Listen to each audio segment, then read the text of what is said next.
afternoon. Hi, Ron. Hi. So you guys are going to find me a little obnoxious today. I apologize. I don't want to say they were stolen, but our mics grew legs and walked away, and we no longer know where they are. So we're going to just use our outside voices, and we're going to try to, project all you back there. Absolutely. If you have any problems at all, just let us know that, hey, speak up a little bit, and we'll do our best, okay? First off, I want to say that we are limited to 30 minutes this year because of tight schedules. We have more actors, we have more events going on, which is great for you guys. We will do our best to get to a Q&A section, okay? We may not, but we will try our best. So please don't shout out questions, things like that. We appreciate you wanting to participate, but we also have to do what we have to do up here, okay? So if you guys could just help us out, we sincerely appreciate that, okay? So I know you guys don't want to hear me talk anymore, so let's welcome up Michael James Shaw and Paola Lazaro.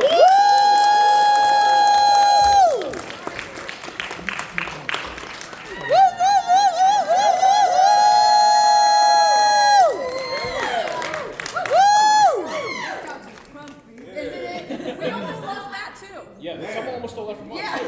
We couldn't. It took me. I forget what day they ended up. I think it was Friday. Friday found it. Yeah.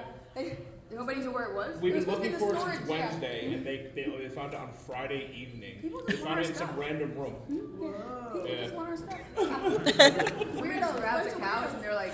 So if there's one thing I've learned, we just have to nail everything on the stage. Right. We're gonna walk away.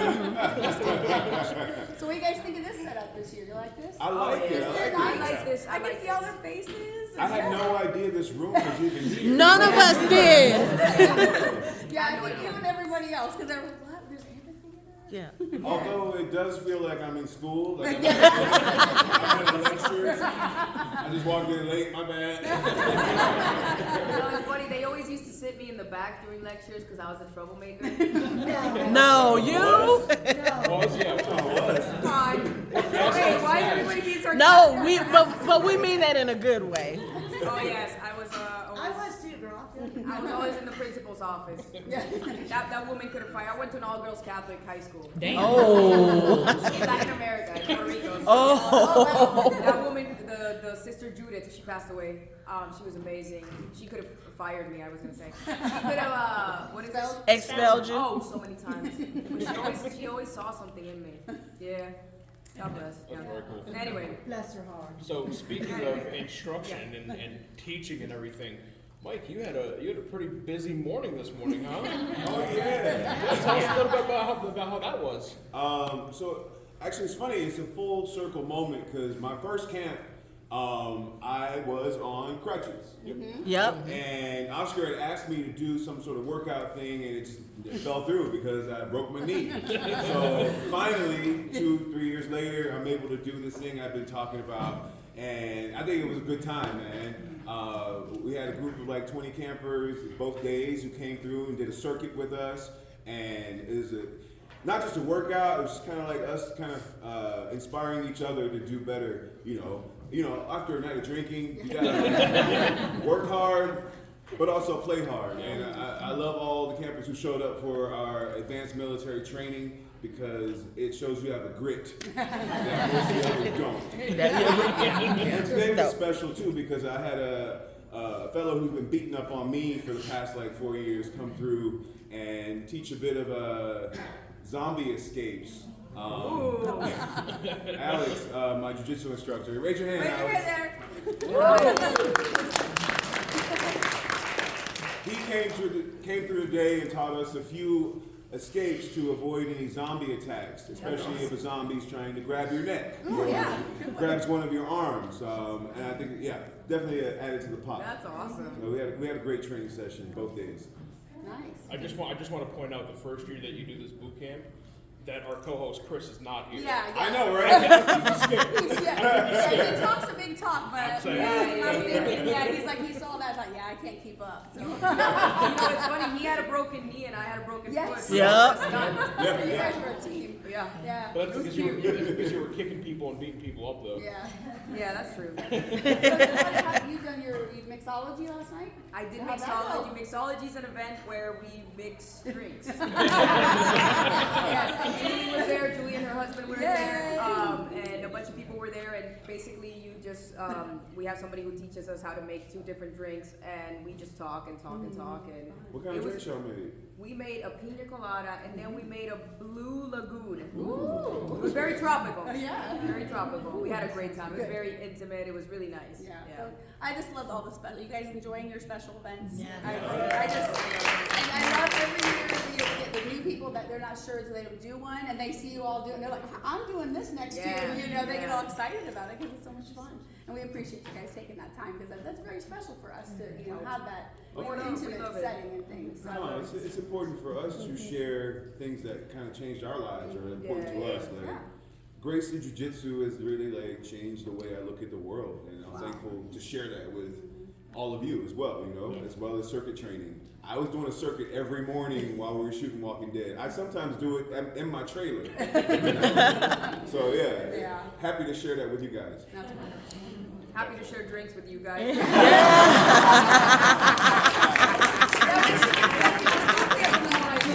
I'm like, shoot, I don't have nothing deep to say. Yeah. Iron sharpens iron here, baby. Yeah, That's right, that's right. So when you injured your foot, was that shooting obliterated? Yes, or- I was shooting a TV show called Obliterated. Now watch it. It was on Netflix, and it was, you know, there's I see young people here. Come here, Don't watch it. don't watch it. Don't watch it with your kids, is all I'm gonna say. But I Yeah. Don't broke my watch it with your foot. mom. Yeah. She's like, oh, Paola's in. I want to watch it. I want to. Mom. No, I had friends from my childhood friends from Puerto Rico be like, "Yo, can you just give a heads up?" She's like, "I sat down with my whole Puerto Rican family. I've known you since you're a kid. And like, just give a heads up." I'm like, dude, I can't text everybody and be like, "Yo, it's it's intense. Don't watch it with your." You know, I should have. Mass text to everybody. But no, I broke my foot because the same stunt woman that I had on Walking Dead came to this show. All right. And the show was an action show, and I played a Marine sniper, and she got hurt. And you know, if a stunt person is crying, they're really hurt. 'Cause some people don't really cry, you know what I'm saying? So I came to the set, and she was crying, and I was livid. I was like, what happened that she got hurt, you know? And they were like, oh, we're running out of time. And if you ever want to be an actor, when they say like, oh, we're running out of time, don't budge to whatever they're trying to make you do. I was like, oh, I'll do the fight. I'm not trained for that. I mean, I'm tough, but I'm not trained for that. And I was like, oh yeah, I'll take over. So I did most of the fight, and then there was this crazy kick where like I knee this guy in his groin area, and then I grab him by the neck and I jump on his. He's like this, and I jump right here, and then in the air with these boots. My character had these boots. In the air, I knee him in the face. And as I was coming down, I stepped on his shoe. So with these boots, it went like this. And you could hear the bone go like. So yeah, But it was a fun show, man. Just next time I'll say no. Just say no. Because they don't pay you for the stunt. You know, they don't. And you're not trained for that. So, you know, it's about standing up for yourself and be like, I'm not doing that. Yeah. Figure it out. Figure it out. But it was a great experience. We had a lot of fun in that show, and we had somebody else from Walking Dead, C. Thomas Howell, who was on the show. He was, oh my God. His character is my favorite character on the show. He was over the top. I Yeah. loved it. Oh. Anyway, I'll shut up now. No, this is your panel. We want to hear No, your I'm thing. just. He's awesome. Yeah. I should bring him to the camp next year. Oh, that'd be so fun. No, he's wild. Yeah. He'd blend in pretty well then. What's that? He'd blend in pretty well. We're pretty wild here. Oh yeah. It's my favorite. This is my favorite place. Yeah, talking into it. Yeah, us 80s kids would really like that. Yeah. Yes. So, Michael, you were telling us that you have something up and coming. Oh, that you wanted to yeah, talk yeah. to us Chat a about. little? Yeah, what's Yeah. that about? Again, like life is always full of these full circle moments, you know. And I've worked in Georgia like this is my 4th time, the show that I'm currently on. And at first I was like, I don't want to go back. I want to stay in LA. And I came out here in February to work on this new project. everybody here got Spotify or Apple Music? Y'all like podcasts? Yep. Pull out your phone right now. Go to Spotify or whatever your podcast like Title? haven is, Let's see if it's and okay. search Fight Night. Fight Night. And the Wi-Fi doesn't work. Right. Okay. There's a lot. Just put it in your notes. It should be 2 boxing gloves. Y'all found it? Raise your hand if you found it. Somebody found it yet? Yeah. Add that to your list, your favorites, because it's gonna be a banging show. I've been shooting that show since February, and it's centered around Ali's comeback fight in 1970. His fight with Quarry after suspension, and a group of gangsters, local gangsters, decided to organize a casino party that night. Little did they know, another group of gangsters was showing up to rob said party. Oh wow. So a $4 million heist happened that night. Real story happened here in Atlanta. What? And they didn't realize that they were robbing 4 members of the Council of 12, who were like the black godfathers of New York, Chicago, Detroit. Wow. So it's basically a manhunt, and I play a really dangerous hitman. Yay! Hence the bald head. So check out the podcast. The show comes out in September. And yeah, it's a pretty dope cast of actors and artists, and for me it was special. Okay, I'm gonna share some with y'all. Okay, so we did the screen test in February, and I've never shown up to a set and seen a black camera operator before, a black DP. A black rigger. It's What is like, the DP? It was director of photography. Yeah. The guy who he gives you the tone of the shot, all the lighting and stuff. I'd never seen that many people of color behind the camera, so it's very special for me. Wow. And this journey has been beautiful. Coming back here and actually pursuing jiu-jitsu again, because after my knee, I took a little break from my fear. So this project and coming back to Georgia have been like in sync. And I hope, I know it's gonna be a good show because I just saw the teaser and the shit was fire. But I can't wait for you guys to see it. That's all. Congratulations! Is Jason Warner Smith in that too? No. Okay. But the baddest motherfucker on the planet is in it, Sam Jackson. Oh. Along with the shortest and funniest motherfucker on the planet, Kevin Hart.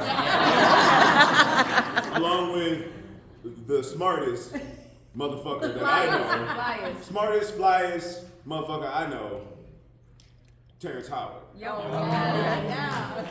So And fly. if y'all haven't checked out his Joe Rogan podcast, y'all should check that out. I love it. He's the real Iron Man. For real, for real. So check that out too. Yeah. When that comes out, what will it be on? Oh. How can people watch it? Peacock. You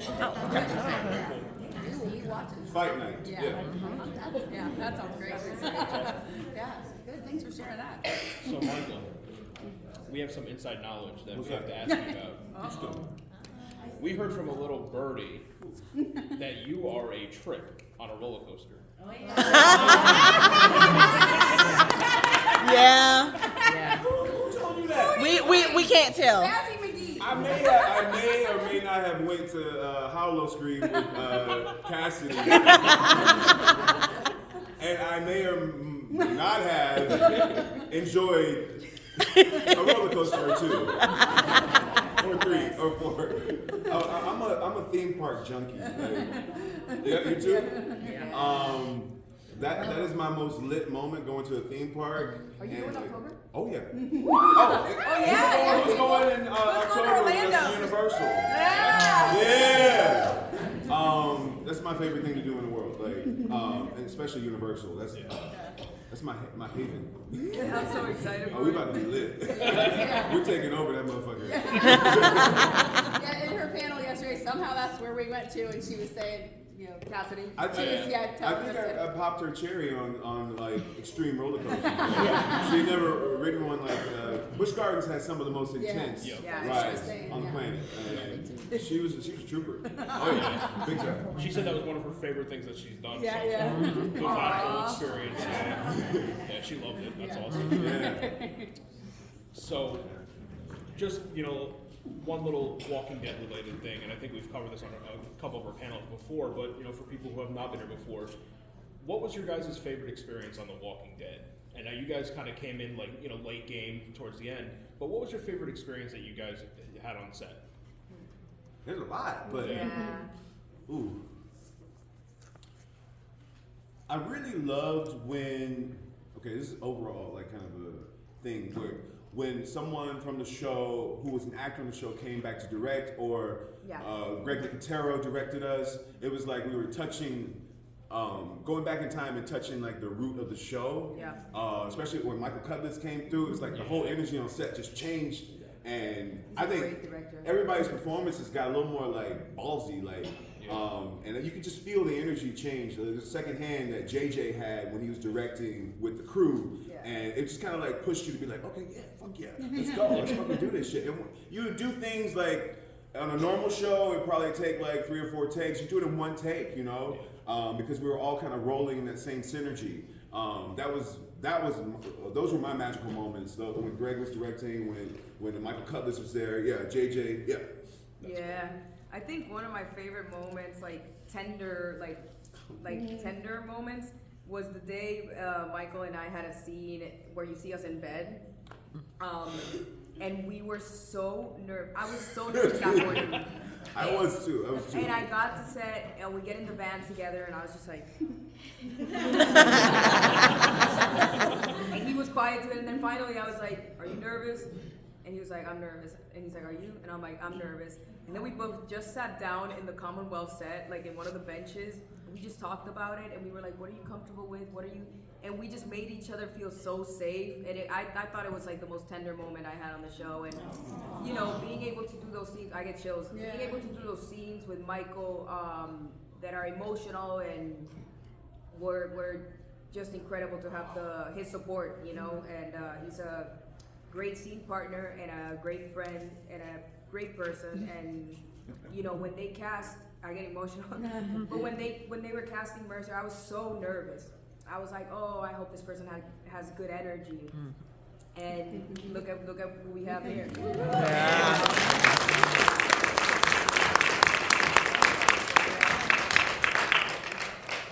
That's one thing that, I've mentioned this on a couple of our panels this weekend, but that's one thing that I love to hear is that unanimously, I've never heard a single actor come from that show in all the years we've been doing this, and they said, I had an absolutely miserable experience on The Walking Dead. We had people who, I don't remember who it was, but they said their first day on set, Andrew Lincoln walked up to them, shook their hand and said, "Hey, I'm Andy. What can I do for you? How can I help you? Do you need anything?" And they're like, Wow. they're speechless. They're like, what the hell, And it's like this culture that he created and continued all the way through, which is crazy. Yeah, I've Because never you even hear met horror him. stories. Oh, sorry, go ahead. No, I was saying, Hollywood, and that Hollywood dome, you just hear horror stories. Oh, this Yeah. person's miserable to work with. It made the whole set unbearable, but it hasn't been that, has it? No. No.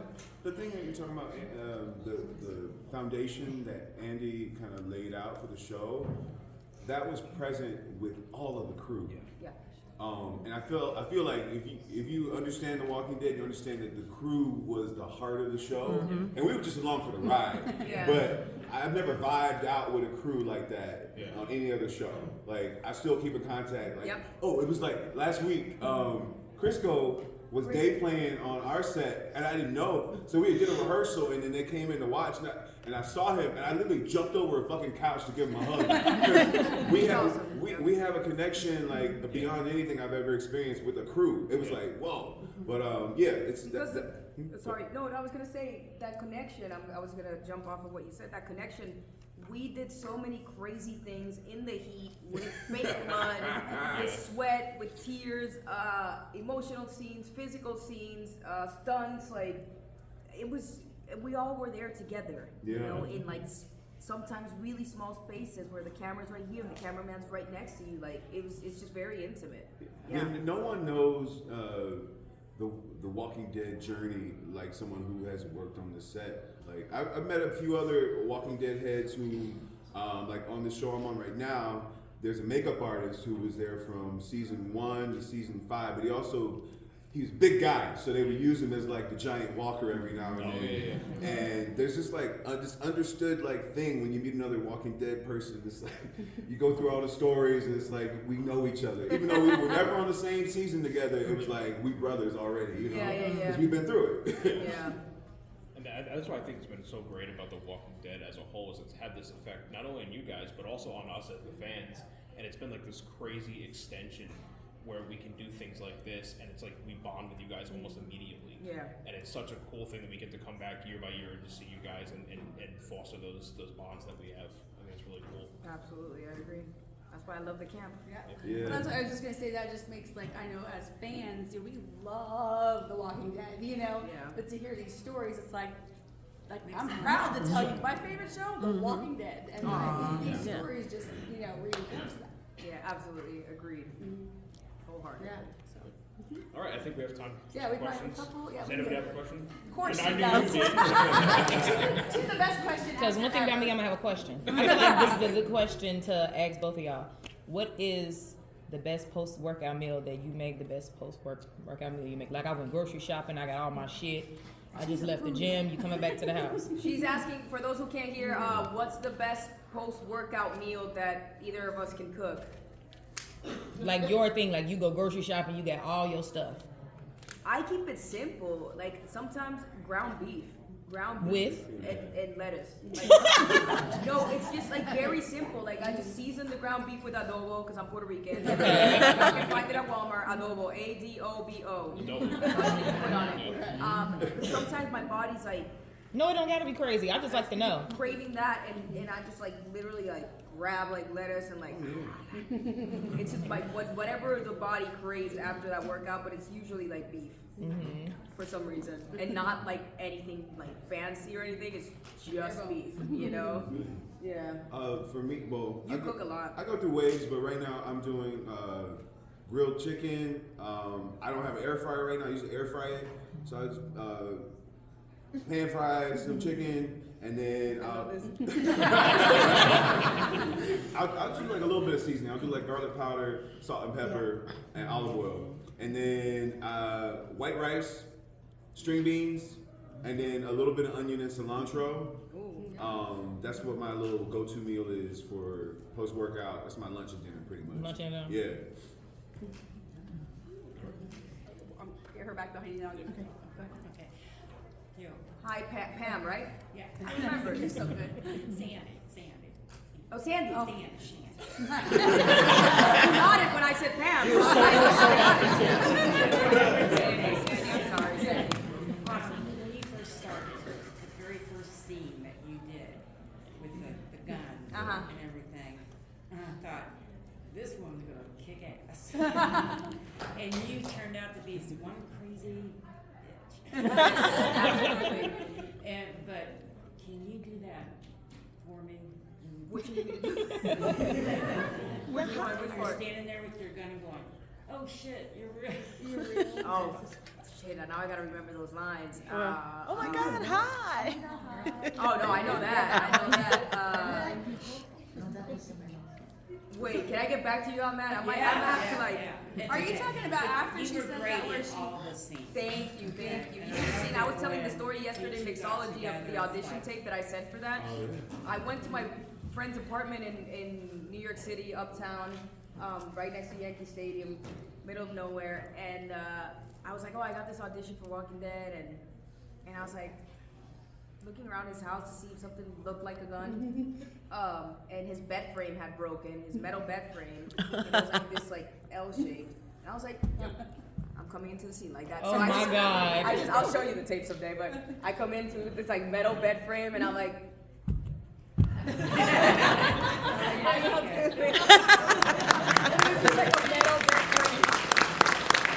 I was like, they don't ask you to have props in the audition, but I was like, no, she needs to be like, like touting with like touting. There's some danger too. Yeah. It's a metal bed frame. Yeah.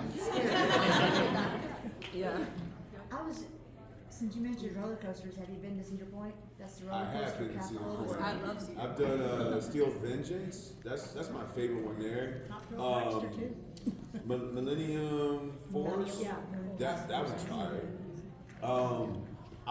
What's the other one I wrote? I like those hybrid coasters now, the wooden hybrids. Like I've been kind of going around the country. The Iron Gwazi, that's the first one I rode in Florida. That's that hybrid. I think BMH makes those. Like those are intense. Yeah. It's a wooden roller coaster that has probably a 90-degree drop. Jesus Christ. But it also it has inversions like on a wooden roller coaster. Yeah. Jesus. Oh. Yeah, they I got get one motion here in sick. Atlanta. They got one. It's Twisted Colossus here in Atlanta, but they're fire. Like, if I'm you- too if you old wanna for be that now. scared- You know what place has a really good roller coaster? And you wouldn't think so. Dollywood. Oh. Dollywood. Yeah. Yeah. It's in Port Tennessee. Okay. I went last year and I was like, oh, it's gonna be, awesome, Dollywood, whatever. But I was like, oh, the rides are gonna be all right. I got in one and I was like, oh, You talking about lightning rod? It's not very I don't good. remember. The one that goes really fast. I don't know. For me, a lot of them went real fast. I got a question for you. Have you been to Silver Dollar City? And what, Francis? Francis, No, yeah. I haven't.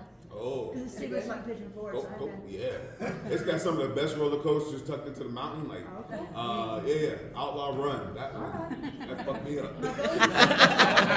Our goal is to tour all the roller coaster places, but then we adopted 4 kids, and that just kind of. Well, that takes precedent. That's Yeah, Yeah. they gotta stop the When they roller get a little coaster older, races. They're getting, yeah. well, they're older now, but Oh, we took them with us. They've been to Hawaii. yeah, I love the roller coasters. I'll look that up. All right. Okay, That's good. we'll take your question and yours, and then we'll be done. Yeah, go ahead. How are y'all? Hi. This is for both of y'all. When y'all were coming up doing like theater or just like kind of starting in film, what's the most like impactful piece of advice or lesson that you still take with you today? Confidence. Confidence.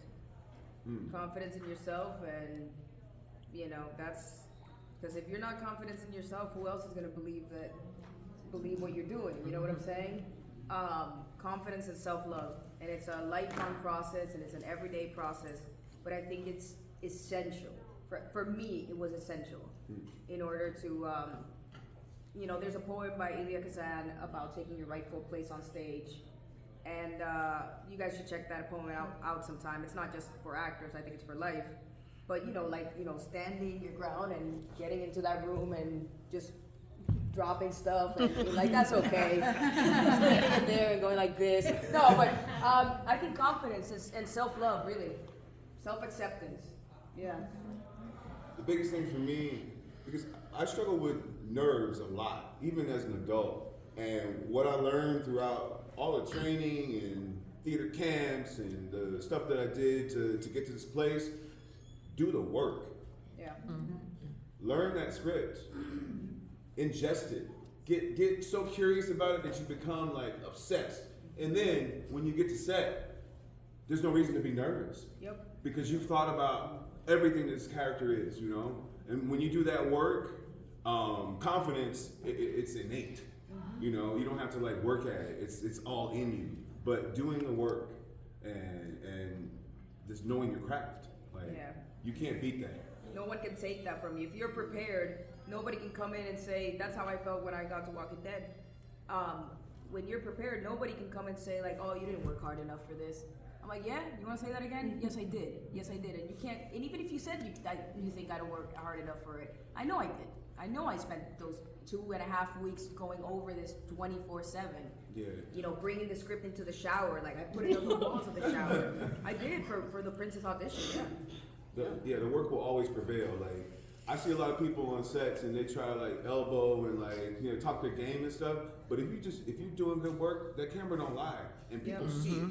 Yep. And it will always prevail over anybody who's trying to like move through and they're not an actor. They're just kind of like a personality or whatever. It will always prevail. Yeah. So do the work. So. Yeah, just piggybacking off of what y'all just said, it's very obvious because when you got up to show us what you did for your audition, it was like a switch flip. It's like you went from Paola to Princess. Yeah. like instantly. So I see what you guys are talking about. My question is, so we're all here because we are fans of The Walking Dead, whether it's just the main show or all of the shows. What are you guys like? Is there anything that you guys are uber fans about? Besides roller coasters. Well, Harry Potter. Yeah. Oh, what's your house? Isn't it all yours? I'm a Slytherin, definitely. Okay. Okay. That's okay. I'm a Hufflepuff, but you know, Hufflepuffs and Slytherins kind of go hand in hand. Do they? Yeah. Yeah. If you go look online, like, yeah, my best friends, Slytherins. No, I'm big. Yeah. I'm big on Harry Potter. That's why Universal is one of my favorite parks Yep. to visit. But I also got into Hogwarts Legacy. Okay. Yeah, I was in that for like a good 4 or 5 months, just kicking tail. You know? It's a good game if y'all like Harry Potter. I watch a lot of documentaries and stuff like that. But TV shows, I really like Money Heist. I don't know if you guys saw Money Heist. Oh, yeah. Those first 2 seasons were really good. I don't know. Music is my thing, I think. Okay. I like music a lot. Hi, Cooper. Hi, Cooper. Hi, are you okay?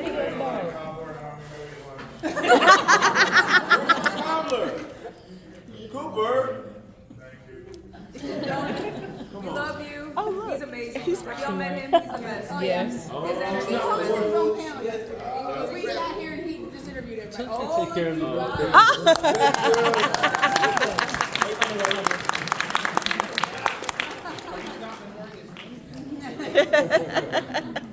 all right. Well, we thank you guys so much for your time.